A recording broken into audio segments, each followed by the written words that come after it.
What's up, guys? It is already week 5 for iRacing 2021 Season 2. And this week, 360s are at Bristol.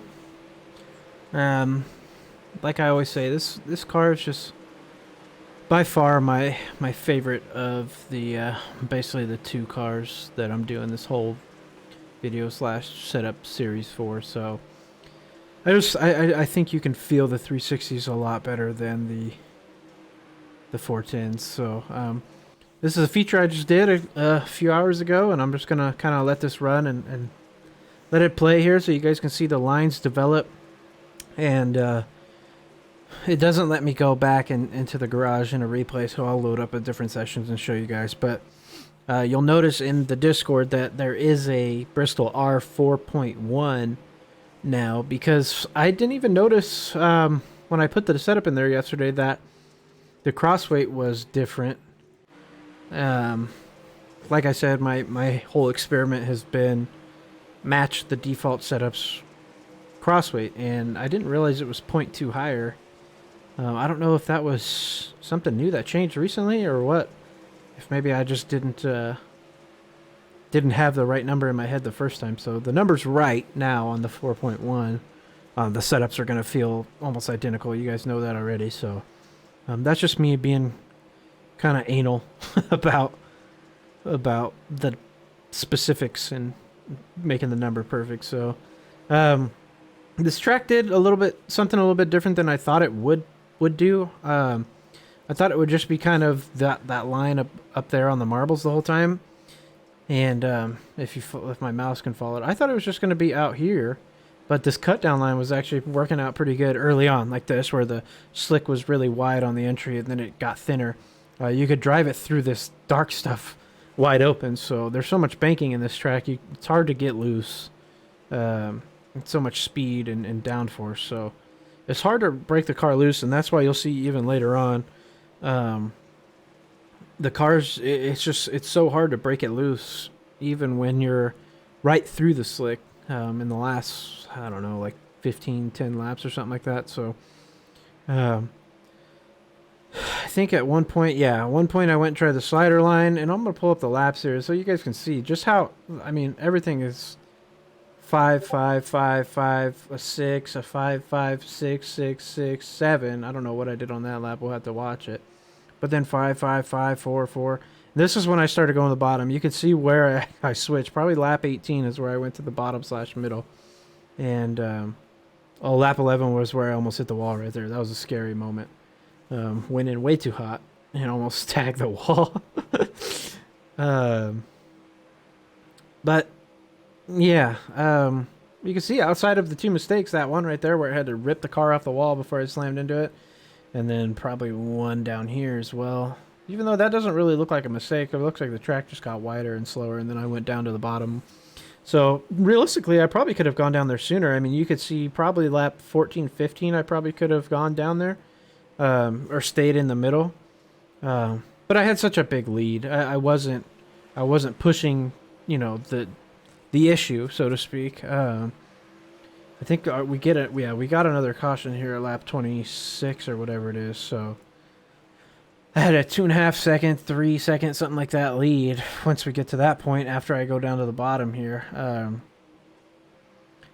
And that's just kind of Bristol. I mean, the track has so much speed and so much downforce on the car that even in the corners with all that banking, you can stay no less than 80-90% throttle through it the whole way. So my wing never went farther back than 4, maybe 5 on the last few laps. But I was on -4 wing through the middle part. On the start of the race, I think I started at -3 or -2. And then once I switched to go down to the bottom and run this kind of like slider line, I pulled it back to like -3 and then -4 finally.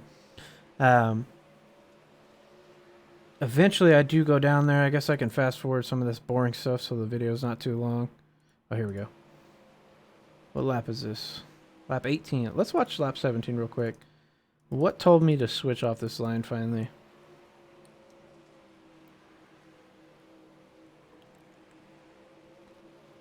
Didn't do anything really bad. It's just it was a slow lap because the slider line wasn't really there anymore.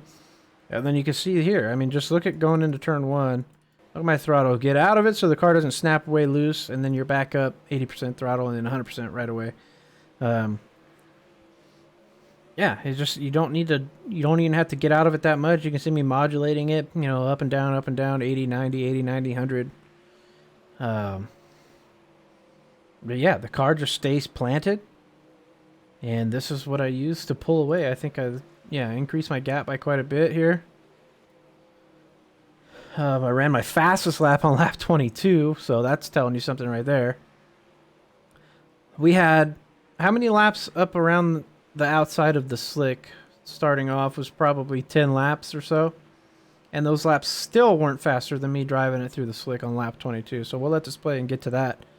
And then you can see it's starting to get pretty dark down there, so I was working it a little bit up towards the middle. I'd slide in from the bottom and then get up to the middle.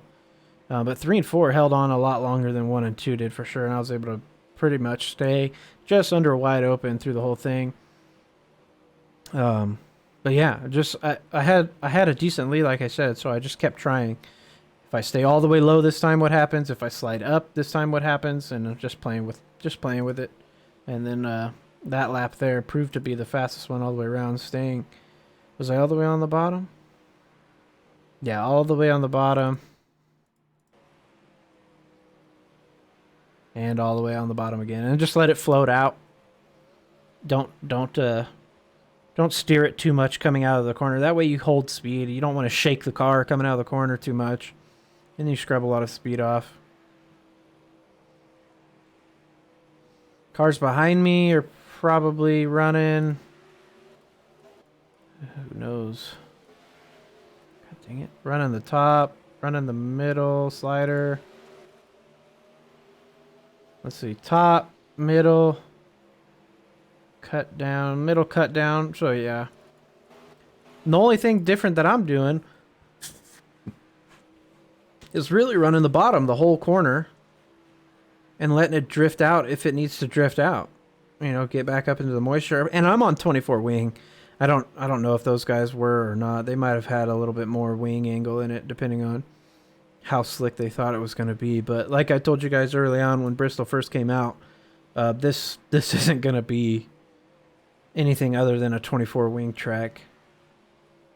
There's just too much speed to be had with. And then my lead got erased when the caution came out. So we're out pretty far. I can't even see myself on the screen anymore. So the caution comes out, and I have a straightaway lead here. There's my car up there. Running the bottom, just was able to pull away. And then we refire, and this is where I think there was only 3 laps to go, so just kind of running middle, slide up, stay out of it. The track changes so much under caution. I mean, you can see how much slicker this corner is compared to what corner is that? Is that 1 and 2? So see all these marbles and see how much lighter the dirt is through here. And then we get 1 caution in pace for, I think it's like 4 laps, right? And the track just completely changes. Look how, I mean, it's still pretty light through here. Then we get a caution, restart. And it's still decent through 1 and 2, like on the middle exit there. But 3 and 4 just changed so much. Look how much darker it got all through here. All of a sudden when it wasn't there just a lap ago. So that's the other thing too. Cautions, man. Cautions change these tracks. And if you guys have been doing this long enough, you know that cautions absolutely kill the tracks. So let me get the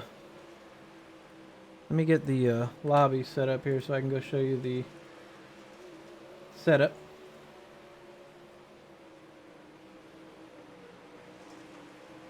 Bristol Motor Speedway. Dirt. That was it. That was 30 laps of a feature. That's the line you're going to use. And that's about all there is to it, man. Just keep the hammer down. Keep the car straight. If you feel it wiggle loose, get out of it a little bit. Get it underneath you, and then, you know, keep going again. But let me load this up real quick so we can make this as short as possible. This setup is just, I mean, I don't even know how much I changed between the R4 and the the R4.1. I know I changed the tire pressure, and I'll show you guys that, but I don't remember if I changed the turns at all too. I don't think I did. I think the tire pressure was exactly what I needed. Let's find out. That's a weed sport. Bristol. So let's look at 4. It's 11 there. 1425, 1625. Yeah, I think that's really it. I think I changed the front toe also. So let me see. Let me do that. Yeah, that's all I did. All I did was change the tire pressure then, because that got me to 48.4. So let me actually load up 4.1 so you know I'm not BSing. So I changed the front toe in. I was leaving that default on what the tracks were giving me, but I kind of want to play with this a little bit. I don't know if it affects the car at all, really, if it slows it down or not. Obviously this would be wheels pointed more straight, more positive essentially, and then more negative to the left. Your wheels are going to be towed out a little bit more. You know, as far as speed, I had Baden Stewart, our teammate slash sponsor, tell me, yeah, if you go more positive, you're going to get a little more rolling speed. You lose stability, obviously. And I mean, it says that down on the bottom there. You can see less front toe out, which is the smaller number, obviously closer to 0. Less temperature buildup, which you don't have to worry about too much. And then more front toe out, which would be more negative, is better turn in and straight line stability, so you don't get that darty feeling, he says. But big track like Bristol, I wanted to lower it 2 clicks to -7, or raise it, I guess, 2 clicks to -7, and went from there. Obviously, yeah, everything else stayed the same. I went 20 gallons. I had plenty. I think you can get away with 19 because I had plenty at 20. So I think I had like 2 gallons left over or something like that. Granted, we did have 2 cautions, and I never ran the very, very top. But yeah, I left 20 in it for you guys anyway. But yeah, just changed the tire pressure because I didn't want to go in here. Because if I left this at 11, right, and this is what I've been doing, and it's been bugging me. If I raise this to try and get it to 48.4, it doesn't stick all the time. So if I go to 11, and like that, it doesn't stick all the time. So sometimes it might be 48.5, which was what was happening to me in the race. It kept going to 48.5, and it was bugging me. Now it's not. I don't know why. It's weird. It's kind of strange. I don't know why it's not doing it now. Oh, I was on 11.5 stagger. That's what it was. So it was doing funky stuff, and then I lowered the stagger. I think I lowered the stagger to 11. But yeah, I just went to the 12 psi because I didn't want to go in here and change a bunch of mechanical stuff. And yeah, that's all I did. Obviously, you can see you can leave this on 11 if you want, and apparently it is going to work if you just go to 25 there. It didn't for me in the official. I don't know why. Maybe the toe had some. Oh, the toe. Okay, so there's the answer. I must have still had it at -11, and then when I changed it, I didn't change it until I made the tire pressure change. So I guess you could attack it 2 ways, right? If you want to leave this negative here, you can just up the tire pressure if you want to leave that at -11 for the stability factor. Just up the tire pressure, or you can leave the tire pressure at 11, and you're at 48.6 again. I guess you could go -7 on the toe, and then up that one right there. See, 48.5, yeah. So you would go to 7 there, and then 0.25 there. So a couple ways to change it. Like I said, the 12 psi was a smaller change, and that felt a lot better for me. So that's really it for this week, guys. If you guys have questions or whatever, as always, leave the comments below. There's a race results Discord chat thing that I have in this Discord for all these setups. If you guys run these setups and you get wins with them or whatever, let me know, because or I want to know where you're finishing, or how things are going for you. So you can post little pictures in there like I did. Yeah, do whatever you guys want in there. Just read through there's been some good talk in the general chat and on a couple of the setups as well the past couple weeks. So other than that, I guess I just need to get out a Charlotte video. It won't be much. I'll just show you the video because the line is going to do the same thing. It's probably just going to be around the top, honestly, for all 30 laps. But I'll get that video out here shortly. And that's it for this one, guys. Take care. Good luck this week and have fun. Let me know how it goes.